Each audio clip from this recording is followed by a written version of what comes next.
പൊട്ടിക്കരയുകയാണല്ലേ? Sympathy വേണമല്ലേ? മലയാളികൾ നിന്നെ നെഞ്ചോട് ചേർത്ത് വെക്കണമല്ലേ? പൊട്ടിക്കരയുമ്പോൾ പൊട്ടിക്കരയല്ലേ സാജ എന്ന് പറഞ്ഞുകൊണ്ട് മലയാളികൾ വരുമെന്ന് നീ പ്രതീക്ഷിക്കുന്നുണ്ടല്ലേ? നിന്റെ കുടുംബത്തെ ഇനി ആരും ഒരു തരത്തിലും വേദനിപ്പിക്കുകയില്ല എന്ന് നീ കരുതുന്നുണ്ടല്ലേ? സാജ, ആ മോഹങ്ങളൊക്കെ അങ്ങ് പോക്കറ്റിൽ വെച്ചാൽ മതി. പൊട്ടിക്കരഞ്ഞോ? കറുത്ത് ഇരുണ്ടുപോയ നിന്റെ ഹൃദയം ഒന്ന് വെളുക്കട്ടെ. ആ ഹൃദയത്തിനകത്ത് ഒരു വെള്ള വരയെങ്കിലും ഉണ്ടാകട്ടെ. അതിനു വേണ്ടിയിട്ട് നീ പൊട്ടിക്കരഞ്ഞോ? നീ വന്ന വഴികൾ നീ തിരിഞ്ഞു നോക്കിയിട്ടുണ്ടോ? ആ വഴികളിൽ നിന്നെ നോക്കി ഒരുപാട് കറുത്ത മുഖങ്ങളുണ്ട് സാജ. നിന്റെ മാധ്യമത്തിലൂടെ നീ ഇല്ലാതാക്കി തീർത്ത ഒരുപാട് പേർ ഇന്ന് ഇരുണ്ട യുഗത്തിലേക്ക് കടന്നു പോയിരിക്കുകയാണ്. രക്ഷപ്പെടാൻ വേറെ വഴികളില്ലാത്തത് കൊണ്ട് തന്നെ മറഞ്ഞു നിൽക്കുകയാണ് അവർ. ആ മറഞ്ഞു നിൽക്കുന്ന സമയത്ത് അവരുടെ ജീവിതത്തിലേക്ക് വന്ന കറുപ്പ് നിന്നെ വേട്ടയാടുക തന്നെ ചെയ്യും സാജ. ഒരു കാരണവശാലും നീ രക്ഷപ്പെടുകയില്ല. നീ ഇന്ന് പൊട്ടിക്കരഞ്ഞില്ലേ? നിന്റെ കുടുംബത്തിനകത്ത് ഒരു വലിയ പ്രശ്നമുണ്ടായപ്പോൾ നിന്റെ ഭാര്യയെ സമൂഹ മാധ്യമങ്ങളിലൂടെ കേരളത്തിലെ ജനങ്ങൾ, മാധ്യമങ്ങൾ വലിയ രീതിയിൽ കുറ്റപ്പെടുത്തി സംസാരിച്ചപ്പോൾ, നിന്റെ കുടുംബത്തിനകത്തെ അഴിമതി കഥകൾ പുറത്തു വന്നപ്പോൾ നിന്റെ ഭാര്യ നിനക്കെതിരെ തിരിഞ്ഞു. നിന്റെ അമ്മ നിനക്കെതിരെ ശബ്ദിച്ചു. നിന്റെ കുടുംബക്കാർ നിന്നെ ഒറ്റപ്പെടുത്തി. ആ വേദനകൾ സഹിക്കാതെ വന്നപ്പോൾ നീ തന്നെ പറഞ്ഞു, ഞാൻ ഒറ്റപ്പെട്ടു പോയി എന്ന്. അല്ലേ? ഇതുപോലെ നീ എത്ര പേരെ ഒറ്റപ്പെടുത്തിയിട്ടുണ്ട്? ഇതുപോലെ നീ എത്ര പേരെ അവരുടെ എല്ലാം ഉണ്ടായിട്ടും അവരെ അനാഥരാക്കിയിട്ടുണ്ട്? ഓർമ്മയുണ്ടോ സാജ നിനക്ക്? എത്ര നിരപരാധികളെയാണ് നീ ജീവനോടെ നിന്റെ വാർത്തകളിലൂടെ കൊന്നുകളഞ്ഞിട്ടുള്ളത്? എത്ര നിരപരാധികളുടെ കച്ചവടങ്ങളെയാണ് നിനക്ക് ലാഭം അവർ തരില്ല എന്ന് പറഞ്ഞപ്പോൾ, നിനക്ക് പരസ്യം തരില്ല എന്ന് പറഞ്ഞപ്പോൾ, നിനക്ക് നീ ഭീഷണിപ്പെടുത്തിയപ്പോൾ ചോദിച്ച പണം തരില്ല എന്ന് പറഞ്ഞപ്പോൾ നീ ഇല്ലാതാക്കിയ ഒരുപാട് പേരുടെ പ്രാർത്ഥനകൾ നിനക്കെതിരായിരുന്നു. ആ പ്രാർത്ഥനകളാണ് ഇന്ന് നിന്റെ കുടുംബത്തെ വേട്ടയാടുന്നുള്ളത്. കൊന്ന പാപം തിന്നേ തീരൂ എന്ന് പറയുന്നത് എത്ര വസ്തുതാപരമായ സത്യമാണ് എന്ന് നീ ഇന്ന് തുറന്നു കാണിച്ചിരിക്കുന്നു സാജ.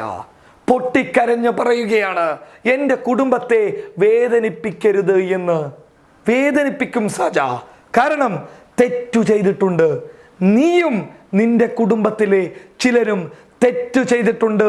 ആ തെറ്റുകൾ നീ ഇല്ലാതാക്കിയവരോടൊപ്പം തന്നെ കേരളത്തിലെ മതേതരത്വ വിശ്വാസികൾ നിനക്കെതിരെ വിരൽ ചൂണ്ടിക്കഴിഞ്ഞു സാജ. ഇനി നീ പൊട്ടിക്കരയുന്ന കാലമാണ്. നീ പൊട്ടിക്കരയിച്ചവർ ഇനി നിന്നെ നോക്കി ചിരിക്കുന്ന കാലമാണ് സാജ. നിനക്കെതിരെ അവരുടെ ജീവിതം തകർത്ത വാർത്തകൾ ഞങ്ങളെപ്പോലെയുള്ള മാധ്യമങ്ങൾ നൽകുന്ന കാലമാണ് സാജ.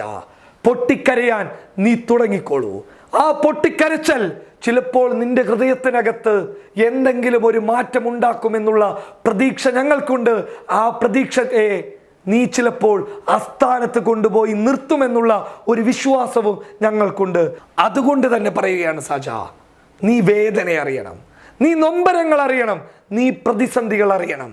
നിന്റെ ഭാര്യയെ വേട്ടയാടപ്പെടുമ്പോൾ അവൾ നിനക്കെതിരെ തിരിയുന്ന സമയത്ത് നീ ആ നൊമ്പരം തിരിച്ചറിയും.